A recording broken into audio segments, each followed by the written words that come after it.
आम्हा सर्वांचे धडाडीचे युवा नेते श्री नाता पाटील यांच्या सुविद्य पत्नी सौ अर्चना नाता पाटील यांची जत पंचायत समितीच्या सभापतीपदी निवड झाल्याबद्दल हार्दिक हार्दिक अभिनंदन. शुभेच्छुक लोकनियुक्त सरपंच सारिका मारुती पाटील, उपसरपंच सौ सुनंदा बसांना कोरे, ग्रामसेवक श्री कामेश्वर ऐवळे, सर्व ग्रामपंचायत सदस्य, ग्रामस्थ जिरग्याळ.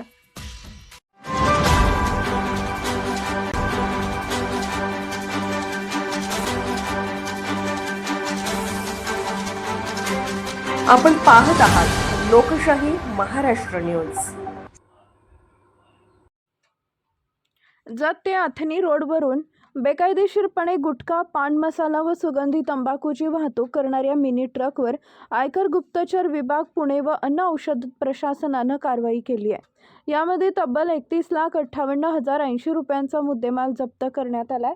आयकर व अन्न औषध प्रशासनाच्या चौकशीनंतर जत पोलीस ठाण्यात दोघांवर गुन्हा दाखल करण्यात आला आहे. पोलिसांनी दत्तात्रय बाळासो शिंदे राहणार शिंदेवाडी, शेगाव, तालुका जत व मारुती इंगोले उर्फ नाना देशमुख राहणार सांगोला, जिल्हा सोलापूर यांच्यावर भारतीय न्याय संहितेतील विविध कलमानुसार तसेच अन्न सुरक्षा व मानके कायदा 2006 अंतर्गत गुन्हा दाखल करण्यात आला आहे.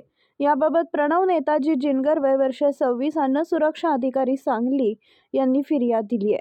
पोलिसांनी दिलेली अधिक माहिती अशी की गुटखा, पान मसाला व सुगंधी तंबाखूची बेकायदेशीरपणे वाहतूक कर्नाटकातून अथणी ते जत मार्गे महाराष्ट्र राज्यात विक्रीसाठी घेऊन जात असताना भारत सरकार वस्तू व सेवा कर गुप्तचर पुणे विभाग व सांगली अन्न औषध प्रशासन यांच्या संयुक्त पथकानं दिनांक 16 ऑक्टोबर 2025 रोजी सापळा रचत कारवाई केली होती. यामध्ये मिनी ट्रकसह 31,58,080 रुपयांचा मुद्देमाल जप्त करण्यात आलाय. दरम्यान दोन्ही विभागाच्या स्वतंत्र चौकशीत सदर माल हा शासनाचा कर चुकवून महाराष्ट्रात विक्रीसाठी घेऊन जात असल्याचा प्राथमिक चौकशीत निष्पन्न झालाय. यानंतर बुधवारी मध्यरात्री जत पोलीस ठाण्यात दोघांवर गुन्हा दाखल केलाय. या प्रकरणाचा पुढील तपास पोलीस उपनिरीक्षक प्रशांत चव्हाण करत आहेत. लोकशाही महाराष्ट्र न्यूज चॅनलला लाईक करा, शेअर करा आणि सबस्क्राईब करा.